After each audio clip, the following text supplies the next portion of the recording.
কন্যাকুমারীর এই বিচটার মধ্যে সানরাইজ দেখাটা স্পেশাল মুহূর্ত। আমরা এখন পৌঁছে গেছি মেনল্যান্ড ইন্ডিয়ার লাস্ট টাউনের লাস্ট পয়েন্টে। পেছনে তোমরা দেখতে পাচ্ছ থিরুভাল্লুভারজি স্ট্যাচু। তিনটে সমুদ্রের মিলনস্থল হচ্ছে এই পার্টিকুলার জায়গাটা। আমাদের ভারতবর্ষে যে টোটাল 51টা শক্তিপীঠ আছে তার মধ্যে এই মন্দিরটা কিন্তু একটা শক্তিপীঠের মধ্যেই পড়ে। এই হচ্ছে পুরো রুমটা, পুরো 1200 টাকার রুমের মধ্যে আমার তো মনে হয় দারুণ একটা রুম পেয়েছি। বেস্ট চার্চগুলোর মধ্যে কিন্তু এটা একটা, যেটা আমি কন্যাকুমারীতে ভিজিট করলাম। লঞ্চটার মধ্যে চাপবে তোমাদের সবাইকে একটা করে লাইফ জ্যাকেট দিয়ে দেবে। মা পার্বতী কন্যা রূপে কিন্তু এই জায়গাটাতেই শিব ঠাকুরকে বা মহাদেবকে বর রূপে পাওয়ার জন্য ধ্যান করছিলেন। 78 ঘন্টার অনেক বড় একটা ট্রেন জার্নি কমপ্লিট করার পর আজকের ব্লগ শুরু করছি দক্ষিণ ভারতের শেষ শহর কন্যাকুমারী থেকে।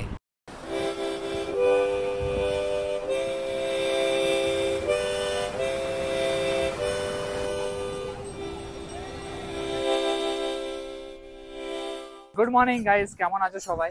এখন আমরা আছি হচ্ছে কন্যাকুমারীর বিচের সামনেটায়। কন্যাকুমারীর মধ্যে কি কি ঘোরার জায়গা আছে সেগুলো সবই দেখাবো তোমাদেরকে আজকের এই ভিডিওটাতে। কিছুক্ষণ আগেই আমরা সানরাইজটা এখনই জাস্ট দেখলাম। সানরাইজ পয়েন্টটা হচ্ছে এই পেছন দিকটাতেই। মনসুন যেহেতু চলছে তাই সবসময় কখনো বৃষ্টি কখনো মেঘ। যেই টাইমটায় সানরাইজ হবে মানে 6টা 10 নাগাদ জাস্ট সানটা কিছুক্ষণের জন্য বেরোলো আর তারপরে আবার মেঘের আড়ালে ঢাকা পড়ে গেল। লাকি মনে করছি নিজেকে যে কিছুটা সময়ের জন্য হলেও আমি কিন্তু সানরাইজটাকে ফিল করতে পারলাম এই জায়গাটায়। আমরা যে জায়গায় দাঁড়িয়ে আছি সেটাকে অ্যাকচুয়ালি কিন্তু বলে হচ্ছে ত্রিবেণী সঙ্গম। সঙ্গম কথাটার অর্থ হচ্ছে একটা মিলনস্থল। বে অফ বেঙ্গলটা আমার রয়েছে ডান দিকে, এই দিকটায় রয়েছে আরবিক সি, আর পেছন দিকে হচ্ছে ইন্ডিয়ান ওশিয়ান। তিনটে সমুদ্রের মিলনস্থল হচ্ছে এই পার্টিকুলার জায়গাটা। খুব সুন্দর লাগছে এত সকালবেলা এই তিনটে মহাসমুদ্রকে একসঙ্গে দেখতে। কন্যাকুমারীর এই বিচটার মধ্যে সানরাইজ দেখাটা স্পেশাল মুহূর্ত, তো সেটার যে সাক্ষী হয়ে থেকে গেলাম আমি, সেটাই আমার কাছে সব থেকে বেশি ইম্পর্টেন্ট।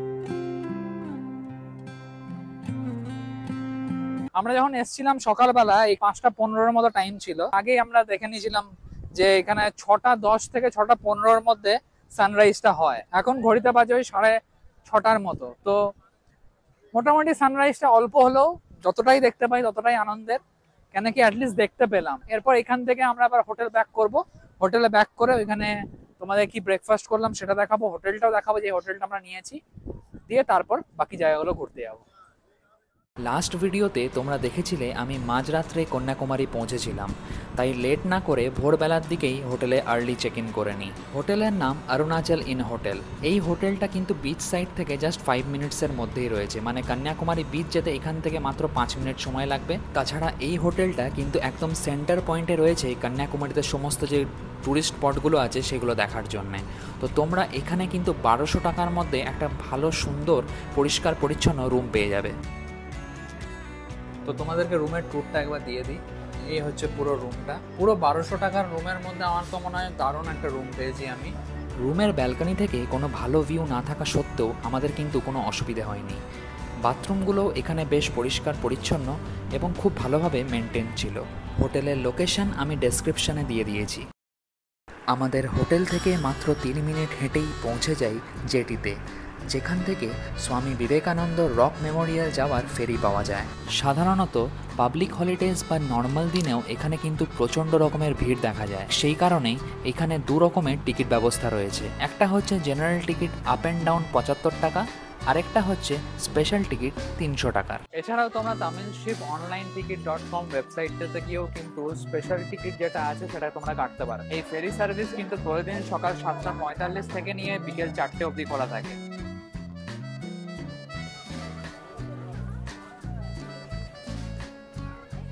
জেনারেল টিকিট আর স্পেশাল টিকিটের লাইন যতই আলাদা হোক না কেন, শেষ পর্যন্ত এই দুটো লাইনই কিন্তু এই লঞ্চে এসে মিশবে। দুটো ক্যাটাগরির টিকিট হোল্ডারই কিন্তু একই সঙ্গে ট্রাভেল করবে লাস্টে এসে।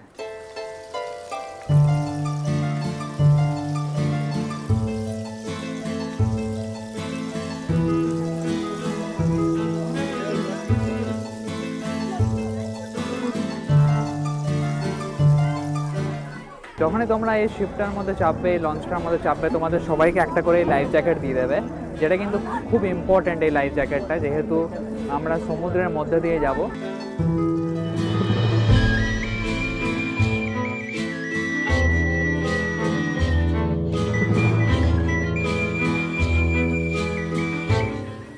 বিবেকানন্দ রক মেমোরিয়ালের এন্ট্রি টিকিট হচ্ছে 30 টাকা করে, আর এখানে জুতো বাইরে রেখেই আমাদেরকে ভেতরে ঢুকতে হয়।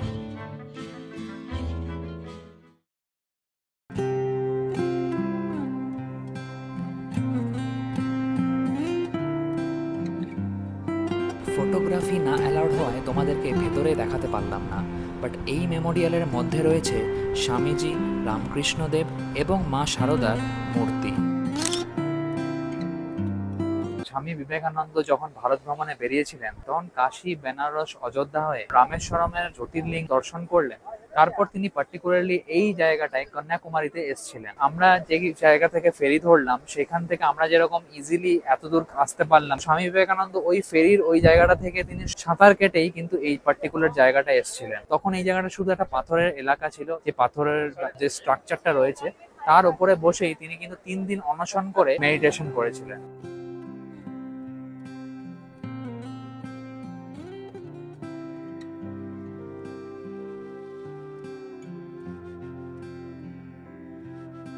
পাশেই রয়েছে মেডিটেশন হল। এইখানে ভেতরে তোমরা ওমের উচ্চারণ করে মেডিটেশন করতে পারবে। ওম উচ্চারণ করে তোমরা মেডিটেশন করতে পারবে।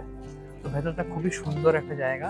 আর এখানে দেখে নাও স্বামী বিবেকানন্দের পুরো জীবন কাহিনীর প্রত্যেকটা অধ্যায় সম্পর্কে বিস্তারিত কিন্তু বিবরণ দেওয়া রয়েছে। এবার চলো একটু মন্দিরটা দর্শন করে আসি।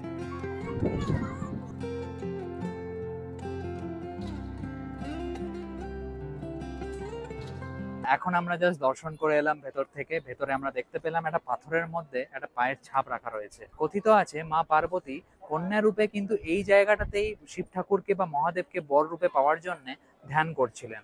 আর ঠিক সেই সময় থেকেই তার পায়ের ছাপটা কিন্তু এই জায়গাটায় রয়ে গেছে। আর সেই কারণে কিন্তু এই জায়গাটার নাম কন্যাকুমারী রাখা হয়েছে। এই মন্দিরটার মধ্যে কিন্তু কোনো রকম ক্যামেরা বা ফটোগ্রাফি অ্যালাউড নয়। সেম এই মন্দিরটার ক্ষেত্রেও কোনো রকম ফটোগ্রাফি ভেতরে অ্যালাউড নয়। এরপর তোমাদেরকে দেখাবো 133 ফিট লম্বা তামিল কবি থিরুভাল্লুভার স্ট্যাচু। পেছনে তোমরা দেখতে পাচ্ছ থিরুভাল্লুভারজির স্ট্যাচু। এই স্ট্যাচুটা এই মুহূর্তে আন্ডার কনস্ট্রাকশন রয়েছে, তাই আমরা ওই জায়গাটায় যেতে পারলাম না। বাট তোমাদেরকে কিছু ইনফরমেশন দিয়ে রাখবো এই থিরুভাল্লুভারজির যে স্ট্যাচুটা রয়েছে তার সম্পর্কে। ইনি হচ্ছেন একজন ফিলসফার, একজন থিঙ্কার, একজন কবি। গৃহস্থ জীবনটা থেকেও যে সন্ন্যাস জীবনটা পালন করা যায় সেটাই তিনি প্রচার করেছিলেন। আর এই প্রচারের জন্যই তিনি কিন্তু বিখ্যাত। তার এই যে প্রচার সেটাই ম্যাক্সিমাম লোকেদের খুবই পছন্দ হয়েছে। তার জন্যই এই জায়গাটার মধ্যে, কন্যাকুমারীর মধ্যে তার এই স্ট্যাচুটা রয়েছে। এই জায়গাটায় কিন্তু অ্যাকচুয়ালি হচ্ছে মিলনস্থল 3টে মহাসাগরের, বঙ্গোপসাগর, আরব সাগর, ওর সঙ্গে রয়েছে ভারত মহাসাগর। জলের কালারটাও তোমরা দেখতে পাবে, প্রথমে গ্রিন আছে, তারপরে পেছন দিকটা ব্লু। বিবেকানন্দ রক মেমোরিয়াল এই যে পুরো জায়গাটা, এটা কিন্তু টাইমিংস হচ্ছে ভোর সকাল 8টা থেকে নিয়ে বিকেল 4টে অবধি। বিকেল 4টে অবধি তোমরা লাস্ট লঞ্চের টিকিট কাটতে পারবে ফেরি সার্ভিস থেকে। সেম টিকিটে তোমরা আবার ব্যাক যেতে পারবে, সেটা তোমাদের ইচ্ছায়। But last ticket cutter time হচ্ছে ফেরি সার্ভিসে বিকেল 4টের সময়, আর ফার্স্ট হচ্ছে 7:45-এ। আর আসার সময় যদিও ভিআইপি টিকিট তোমাদের কাজে লাগবে, যাওয়ার সময় কিন্তু কোনো রকম ভিআইপি টিকিট তোমাদের কাজে লাগবে না। কেন কি সেম যে ভিড়ের মধ্যে দিয়েই তোমাদেরকে ব্যাক যেতে হবে। যে 75 টাকার লাইন দিয়েও তোমরা যে টিকিট কাটবে, বা 300 টাকার টিকিটও যেটা লাইন দিয়ে কাটবে, যাওয়ার সময় কিন্তু সেম একই লাইনই থাকবে ফেরত যাওয়ার জন্য।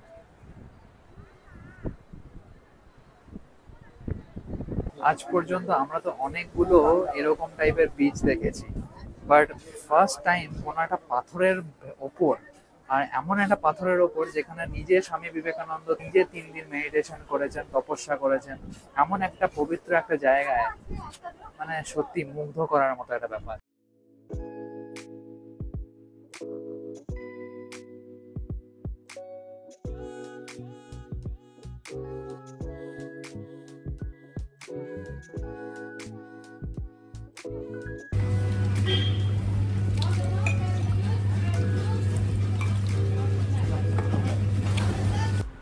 বিবেকানন্দ রক মেমোরিয়াল থেকে বাইরে বেরিয়ে আমরা এখানে তালশাঁসের শরবত খাই, যেটার দাম নিল 30 টাকা।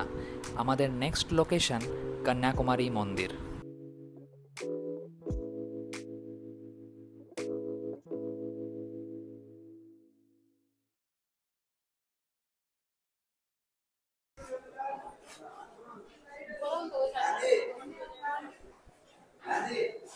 আর এখানে মন্দিরে যখন তোমরা পুজো দিতে আসবে, যেরকম সব মন্দিরের সামনেই হয়, এখানেও কিন্তু আশেপাশে অনেকগুলো দোকান আছে, যে দোকানগুলো থেকে তোমরা চাইলে খাবারের প্রসাদ, ঠাকুরের যে প্রসাদ থাকে সেটা তোমরা কিনে নিতে পারবে।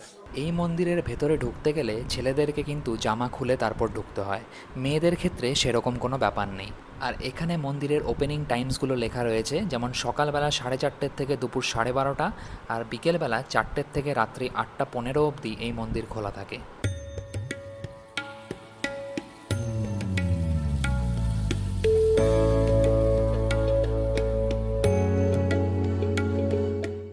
এখনই জাস্ট আমরা মন্দিরটা দর্শন করে বেরোলাম, কন্যাকুমারী আম্মান টেম্পল বা কন্যাকুমারী টেম্পলও বলা চলে। মন্দিরটার মধ্যে কিন্তু খুব একটা বেশি ভিড় ছিল না আজকের দিনে, আজকে মঙ্গলবার, আজকে ভিড় থাকার কথা ছিল, বাট দেখলাম যে একদম ফাঁকা ফাঁকার মধ্যে, মানে আধ ঘন্টার মধ্যে আমরা ভেতরেও ঢুকে পুজো দিয়ে বাইরে বেরিয়েও চলে এলাম। কথায় আছে ভগবান পরশুরাম, যিনি কিনা নিজেই শিবের কাছ থেকে শিক্ষা নিয়েছিলেন, সেই পরশুরামই কিন্তু এই মন্দিরটা নিজের হাতেই গড়ে তুলেছিলেন। আমাদের ভারতবর্ষে যে টোটাল 51টা শক্তিপীঠ আছে তার মধ্যে এই মন্দিরটা কিন্তু একটা শক্তিপীঠের মধ্যেই পড়ে। আর এখানে মা পার্বতীর রাইট শোল্ডার আর মেরুদণ্ড, মানে যেটাকে স্পাইন বলে, তার কিছু অংশ এই জায়গাটাতেই পড়েছিল। আর কন্যাকুমারী মায়ের নামেই কিন্তু এই জায়গাটার নাম, টোটাল শহরটার নাম কন্যাকুমারী হয়েছে। মন্দিরে পুজো দিয়ে বাইরে বেরিয়ে তোমরা বাইরেই প্রসাদ কাউন্টার আছে, সেখান থেকে প্রসাদ কালেক্ট করে নিতে পারো।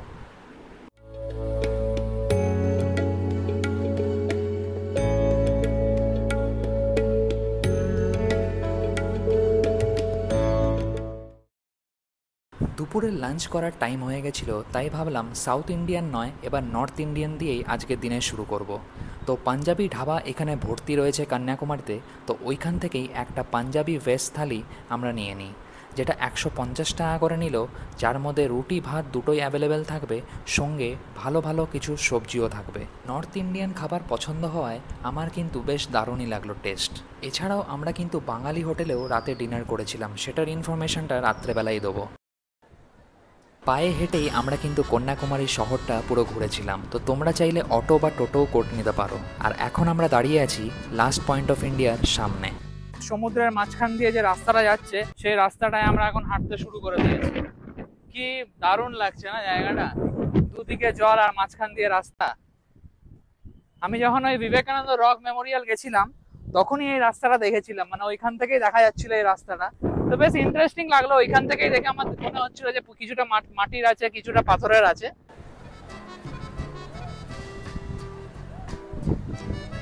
ওই দিকটা দিয়ে আমরা এলাম, আর হালকা রাস্তাটা কার্ভ হয়ে কিন্তু এটাই হচ্ছে লাস্ট এন্ড। তা এখনো অনেকটা যাওয়া বাকি।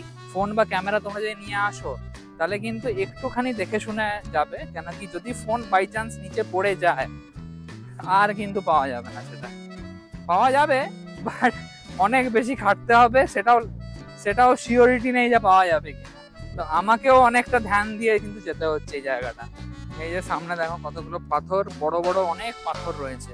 তো একবার যদি পা স্লিপ করে যায় বা তোমরা স্লিপ করে যাও, আর মেয়েরা যারা আসছো প্লিজ স্কিপ হিলস, স্লিপার পরো, না হলে এমনি হ্যাঁ এই যে এরকম টাইপের স্লিপার পরো, হাওয়াই চটি জিন্দাবাদ।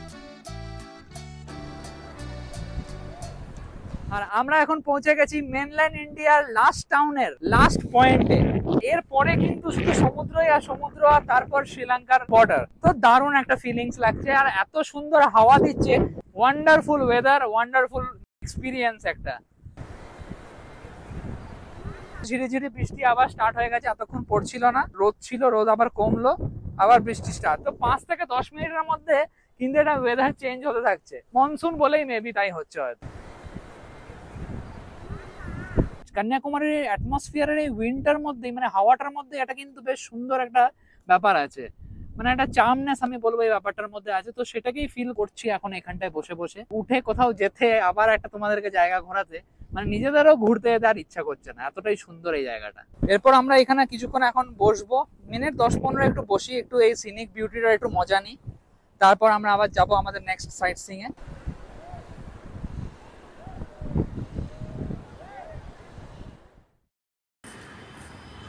আমরা এখন দাঁড়িয়ে আছি হচ্ছে আওয়ার লেডি অফ র্যানসন চার্চের সামনেটায়। এটা হচ্ছে 1900 সালের অনেক পুরনো স্থাপত্য একটা, যেটা কন্যাকুমারীতে আছে। এই টোটাল যে স্ট্রাকচারটা তোমরা দেখছো সেটা হচ্ছে 153 ফিটের লম্বা, আর এই চওড়াটা হচ্ছে 53 ফিট। ক্রিশ্চিয়ানিটির মধ্যে যে জপমালা থাকে 53 বা 153, এই নাম্বারসগুলো সেই জপমালাকে প্রতিনিধিত্ব করে। স্ট্রাকচারটার মধ্যে টোটাল 12টা পিলার আছে, যেই 12টা পিলার কিন্তু যীশু খ্রিস্টের যে 12 জন শিষ্য আছে তাদেরকেই রিপ্রেজেন্ট করে।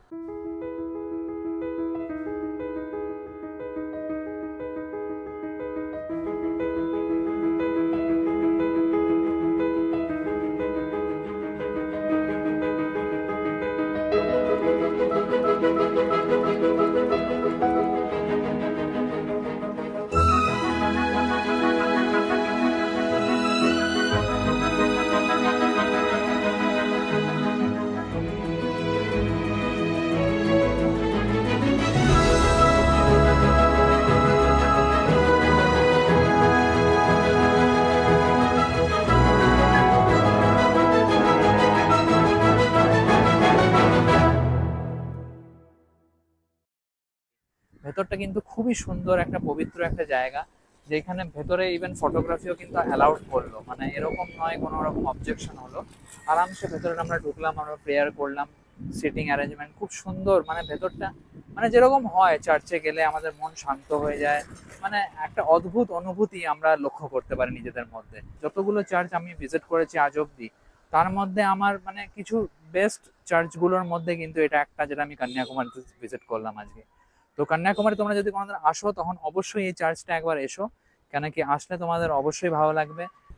আর এখানে চার্চের বাইরে চার্চের ইতিহাস সম্পর্কে লেখা রয়েছে, সেটা তোমরা চাইলে পজ করে দেখে নিতে পারো।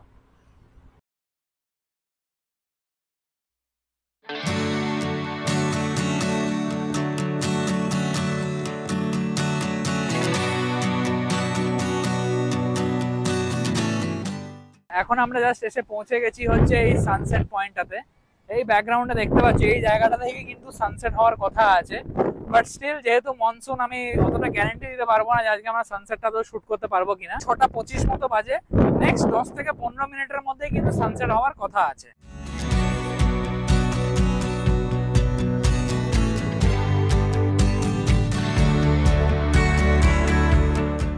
চারপাশে কিন্তু খুব কম করে হলেও 1000-এর ওপর লোক আছে, কেউ বসে আছে কেউ দাঁড়িয়ে আছে, সবাই কিন্তু ক্যামেরা নিয়ে রেডি, মানে যখনই সানসেটটা হবে তখনই সেটা শুট করার জন্য। সিঁড়ির মতো জায়গাও করে রাখা রয়েছে যেখানে তোমরা বসে আরামসে সানসেট এনজয় করতে পারবে, হর্স রাইড করতে পারবে তোমরা, এখানে হর্স রাইডও আছে।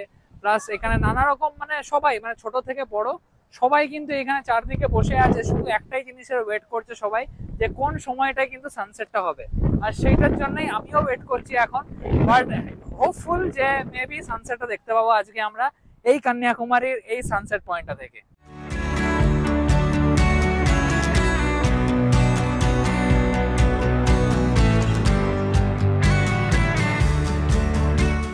সানরাইজ হোক বা সানসেট, কন্যাকুমারীতে যদি তোমরা আসছো একদিনের ট্যুর বা দুদিনের ট্যুরে, তাহলে কিন্তু কোনোটাই মিস করা যাবে না, কোনোটাই তোমরা মিস করতে পারবে না। এতটাই সুন্দর হয় এখানকার সানসেট আর সানরাইজ, মানে ইন্ডিয়ার মধ্যে টপ মোস্ট সানরাইজ সানসেট যদি দেখতে হয় তাহলে কিন্তু এই জায়গাটা, কন্যাকুমারী জায়গাটা হচ্ছে ভীষণ ইম্পর্টেন্ট। বাট আমি এমন একটা টাইমে এসেছি যে সময় মনসুন, যে সময় আর কি তাও কিছুটা হলেও লাক সাথ দিয়েছে যে সানরাইজটা আমরা কিছুটা উপভোগ করতে পেরেছি, বাট আজকে সানসেটটা কতটা উপভোগ করতে পারবো এখন অব্দি জানি না।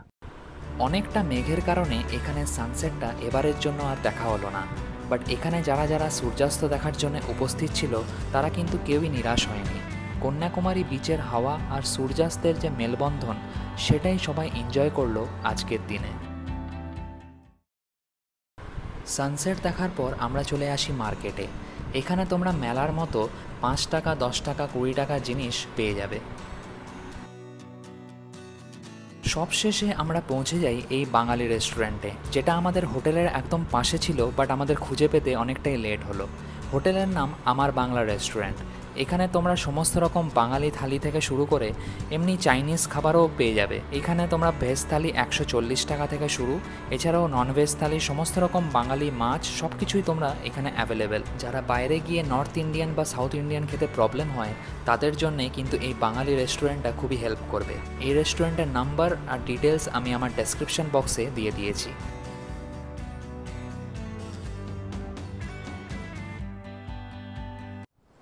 আর এই ছিল আজকের আমাদের পুরো দিনের যে কন্যাকুমারী আমরা শহরটাকে ঘুরলাম, তার তোমাদেরকে পুরো সংক্ষেপে যতটা দেখানো সম্ভব একটা ভিডিওর মধ্যে, তিনটে সমুদ্র এক জায়গায় এসে মিশছে, ইন্ডিয়ার লাস্ট একটা পয়েন্ট, সেই জায়গাটায় আমরা দাঁড়িয়ে আছি এখন। ভিডিওটা আজকে আমি এখানেই শেষ করব। এরপর আমাদের নেক্সট ট্রেন আছে রামেশ্বরম যাওয়ার জন্য, আর সেই জার্নিটা দেখতে পাবে তোমরা নেক্সট ভিডিওতে, যেটাতে থাকছে এখান থেকে আমি কিভাবে রামেশ্বরম গেলাম, রামেশ্বরমের মধ্যে কি কি আছে সেইগুলো তোমাদেরকে দেখাবার চেষ্টা করব সেই ভিডিওটাতে। ভিডিওটা তোমাদের কেমন লাগলো তোমরা কমেন্ট করে অবশ্যই জানিও। ভালো লাগলে লাইক, শেয়ার, কমেন্ট, সাবস্ক্রাইব সব কিছুই করে আমাকে সাপোর্ট করতে পারো, হেল্প করতে পারো। Thanks for watching my video guys. My name is Prasun. See you in the next video. By.